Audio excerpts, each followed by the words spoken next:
ಹವ್ಯಾಸಗಳಲ್ಲಿ ಅವರನ್ನು ತೊಡಗಿಸ್ಕೊಂಡ್ರೆ ಬಹಳ ಉತ್ತಮ. ಅಂದರೆ ಇದ್ದದ್ದನ್ನೆಲ್ಲ ಮಾಡಲಿಕ್ಕೆ ಹೋಗ್ತಾನೆ ಅನ್ನೋ ಬದಲು ಯಾವುದಾದ್ರೂ ಒಂದೆರಡು ಅವರಿಗೆ ಇಷ್ಟವಾದಂಥ ಹಾಬಿಗಳನ್ನು ಮಾಡ್ಬೋದು. ಅದರಲ್ಲೂ ಕೂಡ ನಾನು ಹೆಚ್ಚಾಗಿ ಸಜೆಸ್ಟ್ ಮಾಡೋದೇನೆಂದರೆ ಚಿತ್ರ ಬಿಡಿಸ್ಬೋದು. ಯಾಕೆಂದರೆ ನಾವು ಒಳ್ಳೆಯ ಚಿತ್ರಗಾರರಾಗಿಯೇ ಚಿತ್ರ ಬಿಡಿಸ್ಬೇಕಾಗಿಲ್ಲ. ನಮ್ಮ ಮನಸ್ಸಿನ ಭಾವನೆಗಳಿಗೆ ಒಂದು ಒಳ್ಳೆಯ ಎಕ್ಸ್ಪ್ರೆಷನ್ ಕೊಡುವಂಥದ್ದು ಚಿತ್ರ. ಅದು ವಾಟರ್ ಕಲರು ಅಥವಾ ಕ್ರೇಯಾನ್ಸಲ್ಲಾದರೆ ಇನ್ನೂ ಉತ್ತಮ ಸ್ಕೆಚ್ ಪೆನ್ನಿಗಿಂತ. ಯಾಕೆಂದರೆ ಸ್ಕೆಚ್ ಪೆನ್ನಿಗೆ ಅದರದ್ದೇ ಆದಂಥ ಲಿಮಿಟೇಷನ್ ಇದೆ. ಯಾಕೆಂದರೆ ನೀವು ಇಡೀ ಒಂದು ಸ್ಪೇಸನ್ನು ಫಿಲ್ ಮಾಡಬೇಕು ಅಂತಾದರೆ ಸ್ಕೆಚ್ ಪೆನ್ನಲ್ಲಿ ಆ ಫ್ಲೋ ಬರೋದಿಲ್ಲ. ಸೊ ಚಿತ್ರಗಳನ್ನು ಬಿಡಿಸೋ ಮೂಲಕ ಅವರು ಸ್ಟ್ರೆಸ್ ಬಸ್ಟ್ ಮಾಡ್ಕೊಳ್ಬೋದು ಅಥವಾ ಸ್ಟ್ರೆಸ್ಸಿಂದ ಹೊರಗೆ ಬರ್ಬೋದು. ಅಥವಾ ದಿನನಿತ್ಯದ ಚಟುವಟಿಕೆಗಳಲ್ಲಿ ಸ್ವಲ್ಪ ವ್ಯಾಯಾಮವನ್ನು ಅಳವಡಿಸ್ಕೊಳ್ಳೋದ್ರಿಂದ, ಯಾಕೆಂದರೆ ದೈಹಿಕ ಆರೋಗ್ಯವು ಮಾನಸಿಕ ಆರೋಗ್ಯವು ಒಂದಕ್ಕೊಂದು ಪೂರಕವಾಗಿರ್ತವೆ. ಹಾಗಾಗಿ ಒಂದು ಸ್ವಲ್ಪ ಆ್ಯಕ್ಟಿವಿಟಿಗಳನ್ನು ಮಾಡುವ ಮೂಲಕ ನಿತ್ಯ ಒಂದು 15 ನಿಮಿಷ ಆದರೂ ಚಟುವಟಿಕೆಗಳಲ್ಲಿ ತೊಡಗಿಕೊಳ್ಳುವ ಮೂಲಕ, ಯಾಕೆಂದರೆ ಇತ್ತೀಚೆಗೆ ಮಕ್ಕಳು ಹೇಳೋದು ಶಾಲೆಗೆ ಹೊರಡೋದೇ ಆಗಿದೆ. ಸೊ ಒಂದು 15 ನಿಮಿಷ ಅಲ್ಲಿ ಚಟುವಟಿಕೆಗಳನ್ನು ಅಂದರೆ ದೈಹಿಕ ವ್ಯಾಯಾಮಗಳನ್ನು ಮಾಡ್ಬೋದು. ಅಥವಾ ಒಂದು ಸ್ವಲ್ಪ ಸಣ್ಣ ಮಟ್ಟಿನ ಪ್ರಾಣಾಯಾಮಗಳನ್ನು ಕಲಿಬೋದು. ಅದು ಏನು ದೊಡ್ಡ ರಾಕೆಟ್ ಸೈನ್ಸು ಅಲ್ಲ, ಅಥವಾ ಅದಕ್ಕೋಸ್ಕರ ಅವರೇನು ಬೇರೆ ಒಂದು ಸಮಯವನ್ನು ತೆಗೆದಿಡಬೇಕಾಗಿಲ್ಲ. ಸೊ ಅದನ್ನು ನಿಧಾನವಾಗಿ ಪ್ರಾಕ್ಟೀಸ್ ಮಾಡೋದ್ರಿಂದನೂ ಒತ್ತಡಗಳನ್ನು ಕಡಿಮೆ ಮಾಡ್ಕೊಳ್ಬೋದು. ಆಮೇಲೆ ಆಹಾರವನ್ನು ಸರಿಯಾದ ಸಮಯಕ್ಕೆ ತಗೊಳ್ಳುವ ಮೂಲಕ, ಯಾಕೆಂದರೆ ಎಷ್ಟೋ ಸರ್ತಿ ಆಹಾರ ಸರಿಯಾಗಿ ಹೋಗದಿದ್ದಾಗ ಹೊಟ್ಟೆಯಲ್ಲಿ ತಳಮಳ ಆಗಿ ಅದು ಆಮೇಲೆ ತಲೆನೋವಾಗಿ ಅದರಿಂದ ಬೇರೆ ಬೇರೆ ಒತ್ತಡಗಳು, ಈ ಥರದ ಸಮಸ್ಯೆಗಳು ಬರುವಂಥದ್ದಿದೆ. ಸೊ ನಿತ್ಯದ ದಿನಚರಿಯಲ್ಲಿ ಇಂಥ ವಿಷಯಗಳನ್ನು ಒಳಗೂಡಿಸುವ ಮೂಲಕ ಅವರ ಒತ್ತಡಗಳನ್ನು ಕಡಿಮೆ ಮಾಡ್ಕೊಳ್ಬೋದು. ಅಥವಾ ಸಂಗೀತವನ್ನು ಕೇಳುವಂಥದ್ದು ಇರ್ಬೋದು, ಅಥವಾ ಬೇರೆ ಯಾವುದಾದ್ರೂ ಪುಸ್ತಕಗಳನ್ನು ಓದುವ ಮೂಲಕ ಇರ್ಬೋದು. ಈ ಥರದ ಒಳ್ಳೆಯ ಧನಾತ್ಮಕ ಚಟುವಟಿಕೆಗಳನ್ನು ಪ್ರತಿಯೊಂದು ಮಗುವು ಕೂಡ ತನ್ನಲ್ಲಿ ತಾನು ಅಳವಡಿಸ್ಕೊಳ್ಬೇಕು. ಆವಾಗ ನಿಧಾನವಾಗಿ ಅನಗತ್ಯದ ಒತ್ತಡಗಳು ಕಡಿಮೆ ಆಗ್ತವೆ. ಅದರ ಜೊತೆಗೆ ಈ ಥರದ ಒಳ್ಳೆಯ ಚಟುವಟಿಕೆಗಳಲ್ಲಿ ನೀವು ತೊಡಗಿಸ್ಕೊಂಡಾಗ ಋಣಾತ್ಮಕ ಚಿಂತನೆಗಳೇ ಬರದೇ ಇರುವ ಹಾಗೆ ಆಗ್ತದೆ. ಇಷ್ಟು ಮಕ್ಕಳು ಪಾಲಿಸಬೇಕಾಗಿರೋದಾದರೆ ಪೇರೆಂಟ್ಸ್ ಆಗಿ ಅವರು ತಮ್ಮ ಕರ್ತವ್ಯವನ್ನು ಯಾವ ರೀತಿ ನಿಭಾಯಿಸಬೇಕು?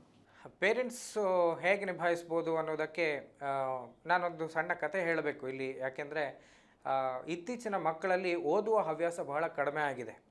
ಯಾಕೆ ಅಂತ ನಾವು ಪ್ರಶ್ನೆ ಮಾಡಿದ್ರೆ ಅದಕ್ಕೆ ಮೂಲ ಕಾರಣ ಹೆತ್ತವರೇ ಆಗಿರ್ತಾರೆ. ಏನಾಗ್ತಾ ಇದೆ, ಹೆತ್ತವರು ಏನು ಮಾಡ್ತಾ ಇದ್ದಾರೆ ಅಂದರೆ ಒಂದು ಟಿ ವಿ ನೋಡ್ತಾರೆ ಅಥವಾ ಮೊಬೈಲ್ನಲ್ಲಿ ಬ್ಯುಸಿ ಆಗಿರ್ತಾರೆ. ಆದರೆ ಯಾವಾಗ ಅವರು ಓದುವುದಕ್ಕೆ ಶುರು ಮಾಡ್ತಾರೋ ಅಥವಾ ಈ ಥರದ ಒಳ್ಳೆಯ ಹವ್ಯಾಸಗಳಲ್ಲಿ ಅವರು ಯಾವಾಗ ತೊಡಗಿಸ್ಕೊಳ್ತಾರೋ ಆವಾಗ ಸಹಜವಾಗಿ ಮಕ್ಕಳಿಗೆ ಅವರೇ ಮಾದರಿ ಆಗ್ತಾರೆ. ಅದರ ಮೂಲಕ ಮಕ್ಕಳು ಈ ಥರದ ಒಳ್ಳೆಯ ಚಟುವಟಿಕೆಗಳಲ್ಲಿ ತೊಡಗಿಸ್ಕೊಳ್ಳಿಕ್ಕೆ ಶುರು ಮಾಡ್ತಾರೆ. ಇದು ಒಂದನೇದು. ಎರಡನೇದು, ಪೇರೆಂಟ್ಸು ಆದಷ್ಟು ಹೊರಗಿನ ಅಥವಾ ಹೊರಾಂಗಣ ಆಟಗಳಲ್ಲಿ ಮಕ್ಕಳನ್ನು ತೊಡಗಿಸ್ಕೊಳ್ಳೋದಕ್ಕೆ ಪ್ರೇರೇಪಣೆ ಕೊಡಬೇಕು. ಅದು ಒಂದೊಂದು ಸರ್ತಿ ಕೆಲವು ಪೇರೆಂಟ್ಸಿಗೆ ಕಷ್ಟ ಆಗಲೂಬಹುದು. ಅಂದರೆ ಗ್ರೌಂಡ್ ಹತ್ತಿರದಲ್ಲಿ ಇರೋದಿಲ್ಲ, ಎಲ್ಲೋ ಕರ್ಕೊಂಡು ಹೋಗಬೇಕು, ಅಥವಾ ಬ್ಯಾಡ್ಮಿಂಟನ್ ಕೋರ್ಟ್ ಹತ್ತಿರದಲ್ಲಿ ಇರೋದಿಲ್ಲ.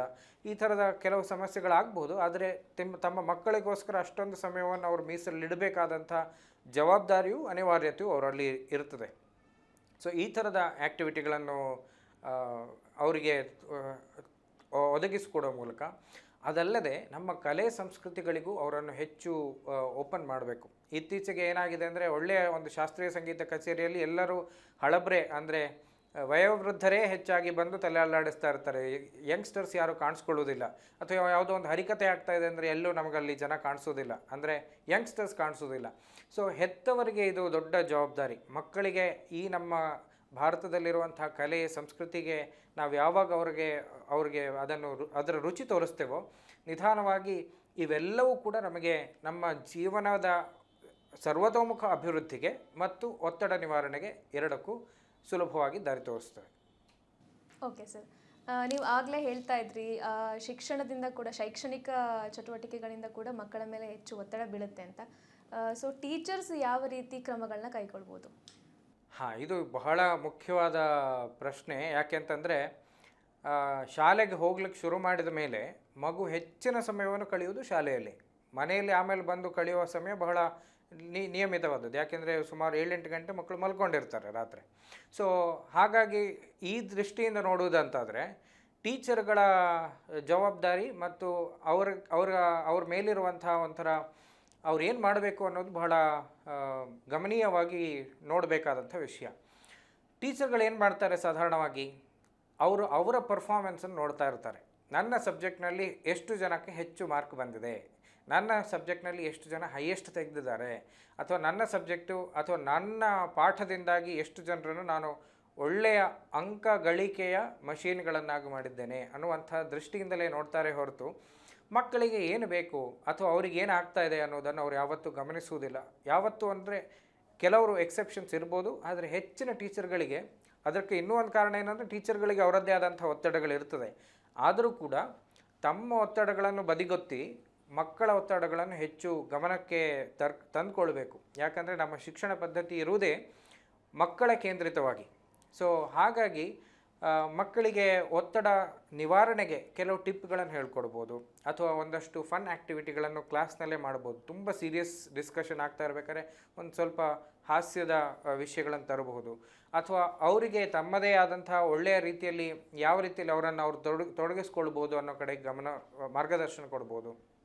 ಅಥವಾ ಟೀಚರ್ಗಳೇ ಮಕ್ಕಳಿಗೆ ಒಂಥರ ಇತರ ಚಟುವಟಿಕೆಗಳು ಅಂದರೆ ಹಾಡು ಹೇಳುವಂಥದ್ದು ಇರ್ಬೋದು, ಅಥವಾ ಚಿತ್ರ ಬಿಡಿಸುವಂಥದ್ದು ಇರ್ಬೋದು, ಕಥೆ ಬರೆಯುವಂಥದ್ದು ಇರ್ಬೋದು, ಅಥವಾ ತಮ್ಮ ಭಾವನೆಗಳನ್ನು ಒಂದು ಜರ್ನಲ್ ಅಂತ ನಾವು ಹೇಳ್ತೇವೆ. ಈಗ ದೊಡ್ಡವರೆಲ್ಲ ಅನೇಕರು ಬರಿತಾ ಇರ್ತಾರೆ ಜರ್ನಲ್ ಬರೆಯೋದು ಅಂತಂದರೆ ಅವರ ಭಾವನೆಗಳಿಗೆ ಒಂದು ಎಕ್ಸ್ಪ್ರೆಷನ್ ಕೊಡುವಂಥ ಒಂದು ಮಾಧ್ಯಮ. ಇಂಥ ವಿಷಯಗಳನ್ನು ಮಾಡಿಸೋದ್ರಿಂದಲೂ ಟೀಚರ್ಗಳು ಮಕ್ಕಳ ಒತ್ತಡಗಳನ್ನು ಕಡಿಮೆ ಮಾಡ್ಬೋದು. ಮಾತ್ರ ಅಲ್ಲ, ತನ್ಮೂಲಕ ಟೀಚರ್ಗಳು ಮಕ್ಕಳಿಗೆ ಇನ್ನೂ ಹೆಚ್ಚು ಹತ್ತಿರ ಆಗಬಹುದು. ಮಕ್ಕಳಲ್ಲಿ ಯಾವೆಲ್ಲ ಕಾರಣಗಳಿಂದ ಸ್ಟ್ರೆಸ್ ಹೆಚ್ಚಾಗುತ್ತೆ, ಹಾಗೆ ಅದನ್ನು ನಿಭಾಯಿಸೋದು ಹೇಗೆ ಅನ್ನೋದ್ರ ಕುರಿತು ಮಾಹಿತಿ ತಿಳಿಸಿಕೊಟ್ರಿ sir. Thank you so much. Thank you.